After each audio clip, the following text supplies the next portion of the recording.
there's always a silver lining. And Vance, what I did was through all of these travels, I started observing the poor people in each of these countries. And I visited Eritrea. I did some work in Djibouti. I visited southern Sudan, northern Somalia, the southern part of the DRC, Lubumbashi. These are pretty rough areas. Tough areas. Yeah. And a lot of malnourished people. And through all of this, I started pondering what would be a way of delivering to people a highly nutritious meal that had a shelf life where you didn't need to have a refrigerator. You were able to consume it without having to have a stove or a microwave or a gas top but you could just have a pot of boiling water on top of a fire, or just eat it as it was. So I had these thoughts going through my head in terms of how do I develop a product. I spent from the age of 15. I did my chef's City and Guilds chef's diploma. I'm a qualified baker in Really? hotels. Absolutely. So bakery patisserie was a kitchen craft that I had in hospitality, and I thought with these skills that I have and with the people that I've seen and with the background that I have, I must be able to come up with something. And it was in my head for a long time, and it was in my head for selfish reasons, in as much as I wanted to make sure I could patent the product before I exposed the product. Obviously, with an insight that I was obviously out there to make a little bit of money for myself as well. Hey, I'm a total believer in capitalism. That's how you make better ideas, right? So once my children had both been through university and both completed university, I then thought it was time to expose this and get a patent on it. So South Africa would be the most natural place to do it, because South Africa has the highest disposable income of any African country in Africa. And it's especially that the province that I moved to, which is called Gauteng, and the two major cities in that province are Johannesburg and Pretoria. Mm-hmm. Johannesburg, I think, is probably more well known than Pretoria is, but Pretoria is one of the capitals of South Africa, along with Cape Town. But Johannesburg's the biggest city, and also has the most wealth. So I exposed my product to a couple of guys, friends of mine, who are also ex-Zimbabwean. One had become a patent lawyer, and the other one had become a fairly successful businessman. And they felt that the product was worth investigating and worth pursuing. So to that end, we developed a product that we called, in South Africa, we called a sadza stick or a pup stick, or in Kenya it would be called I don't know. What's the name for maize meal? Mahindi choma. So that's more. The ugali is so what you're talking about. Would be an ugali stick. Ugali, yeah. So what it is we cook corn into stiff porridge, which is. But just to clarify, when people in the U.S. cornmeal is something that's very rare. People don't have it very often anymore. It's the maize in Africa it's really kind of hard, and then you have to boil it and then add. Okay. All right. So what happens in Africa, in 90% of Africa that eat maize or eat corn, is the maize is harvested, and it's dried.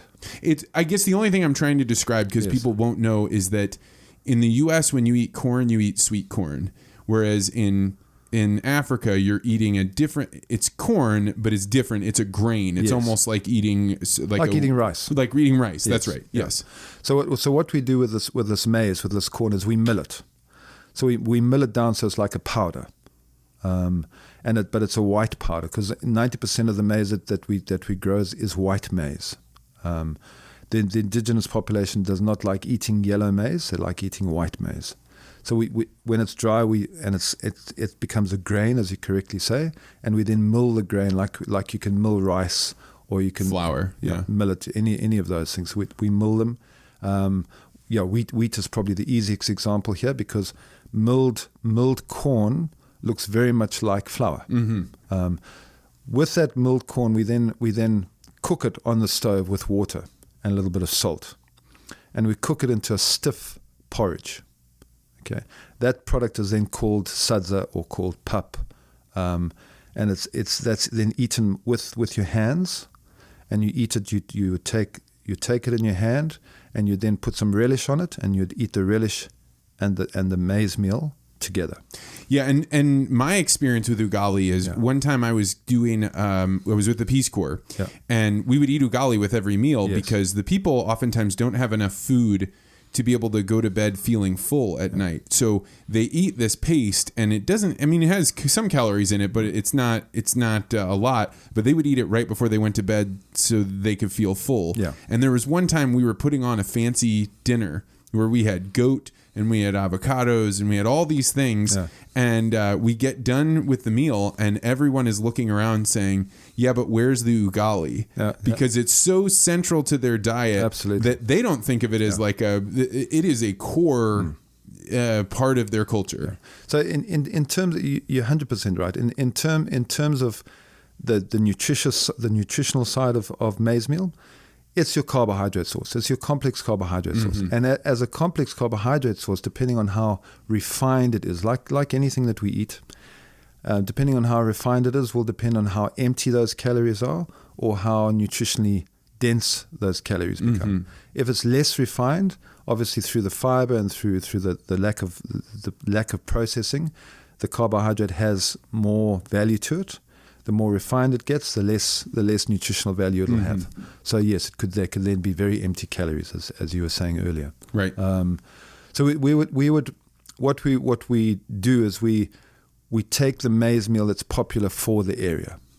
So if what would happen in a holistic scheme? So we try and look at this holistically. We'd locate a factory near a growth point. So the growth point would be where there's a community that's growing because there's some indigenous farmers in the area. They would grow the maize. They'd bring the maize to me. I would then mill the maize for them. I'd give them back what they wanted in terms of milled for their own use. Right. Then I would then take maize meal, and I would then have a relish recipe that I would then make the relish recipe. I would extrude the cooked maize meal and the cooked relish into a tube, into a 6 centimeter diameter tube, and I'd seal the tube at both ends. Now this tube has food grade plastic. It has anti-UV rays, and obviously no oxygen gets in. So by doing that, I then increase the shelf life, and I pasteurize it.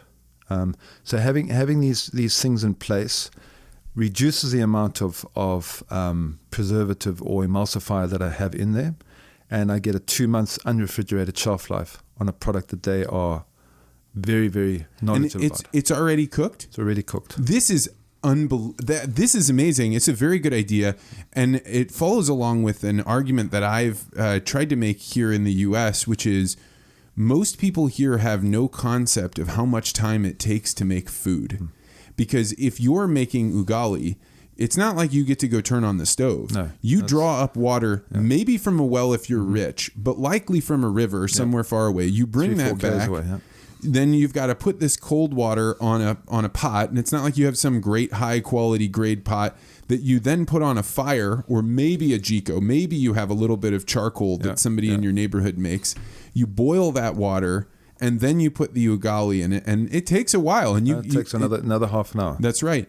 And then that's only your carbohydrate, right? If you've got beans, you've got to sit there and pick any them. Form of relish. You've now got to start processing the vegetables, cooking the vegetables, giving the vegetables a little bit of taste, so getting a chili, processing the chili, putting a bit of chili in with a tomato and onion, for example. And you get no benefit of, I'm going to open up the refrigerator because I cut up too much onion yesterday. None of it's there. There's no fridge there. If you've spent the day working, which I was in an unusual, I stayed with a Kenyan family for about 10 weeks before I moved out into the countryside.